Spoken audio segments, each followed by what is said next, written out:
معاہدے کرو مکر جاؤ، روگردانی کرنا وابڈا کا شیوا بن گیا۔ یہ ہیں متاثرین چوچنگ داسو ڈیم جو گزشتہ 21 دنوں سے سراپائے احتجاج ہیں۔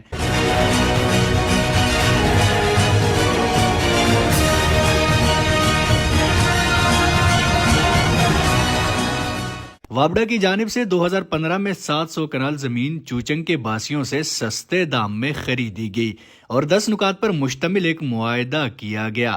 8 سال بیت گئے، ایک نکات پر بھی عمل نہ ہو سکا۔ 2015 میں وابڈا کے ساتھ ہمارا ایک 10 نکاتی معاہدہ ہوا تھا۔ اس 10 نکاتی معاہدے کی عملداری کے لیے لوگ سراپا احتجاج ہے۔ اس 10 نکات معاہدے میں سب سے ایک معاہدہ یہ تھا کہ جتنے نوکریاں جو میرٹ کی بنیاد پہ ہو، کلاس 4 ہو، درجہ چہارم ہو، جو بھی ہو، اگر میرٹ کی بنیاد پہ یہاں کے جو باشندے ہیں، متاثرین وابڈا کالونی ہے چوچنگ والے، ان کو ترجیح دینا تھا۔ ابھی تک اس کے کوئی عمل درآمد نہیں ہوا، بلکہ ابھی تک ہمیں اطلاع ملی ہے کہ اس نوکریوں پر وابڈا نے باہر سے لوگوں کو بھرتی کیا ہے۔ یہ ہمارے یہاں وابڈا کالونی چوچنگ والوں کے اوپر انتہائی ظلم اور زیادتی ہے، یہ ہم تسلیم نہیں کر سکتے۔ اس کے علاوہ یہاں کوئی اسپتال بنانا تھا، وہ اسپتال بھی انہوں نے نہیں بنایا۔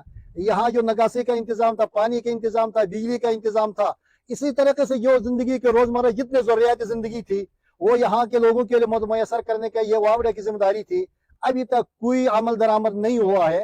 اس حوالے سے ہم وابڈا کے پاس چلے گئے، ان کے متعلقہ والا افسروں کے پاس چلے گئے، جی ایم کے پاس چلے گئے، ڈی سی صاحب کے پاس چلے گئے، ڈی پی او کے پاس چلے گئے، ان کی نگرانی میں مذاکرات ہو گئے، لیکن وابڈا کے جو اہلکار ہے، جو متعلقہ ذمہ داران ہے، وہ ٹس سے مس نہیں ہوتے ہیں، ہمارے کوئی مطالبہ ماننے کو تیار نہیں ہے۔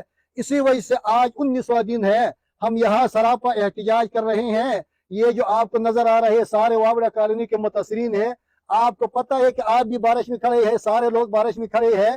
ہم دنیا کو یہ پیغام دیتے ہیں کہ اگر ہمارا معاہدہ قانون اور اسلام کے روح سے خلاف نہیں ہے تو ہمارے معاہدے پہ من و عملداری کرے اور پاسداری کرے، تاکہ ان کو بھی چین حاصل ہو، یہاں متاثرین وابڈا کالونی کے جو لوگ ہیں ان کے لیے بھی چین حاصل ہو۔ متاثرین داسو ڈیم چوچنگ کے باشندوں کا کہنا تھا اگر معاہدے پر عمل درآمد نہ ہوا تو اپنی زمینیں واپس لیں گے اور تعمیر شدہ عمارتوں میں رہائش اختیار کریں گے۔ ہمارے اس دھرنے سے ٹس و مس نہیں ہوتے ہیں تو ہم امر مجبوری، بحد مجبوری اس روڈ کو بھی بند کر سکتے ہیں اور اس چوچنگ ایریا کے آس پاس جتنے کنسٹرکشن ہو رہی ہے اس کو بند کر سکتے ہیں، اور کہ ہم اپنے فیملیز کو دوبارہ ان کوارٹروں میں منتقل کریں گے، یہاں رہائش کریں گے، یہاں ری سیٹل ہوں گے اور اس کے بعد اپنے پرانے مکانات کو از سر نو تعمیر کر کے وہاں پر ہم بسیں گے۔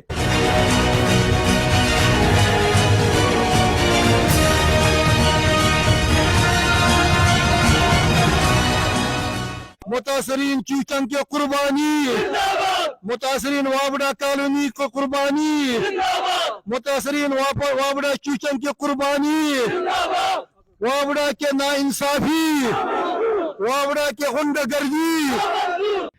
21 دن گزر گئے، متاثرین چوچنگ اپنے حقوق کے لیے چوکنے دکھائی دے رہے ہیں۔ جی ایم وابڈا، ڈی سی اپر کوہستان اور انتظامیہ یوں لگ رہا ہے کہ ستو پی کر گہری نیند سو گئے ہیں۔ سیف اللہ کوہستانی، اپر کوہستان، چوچنگ۔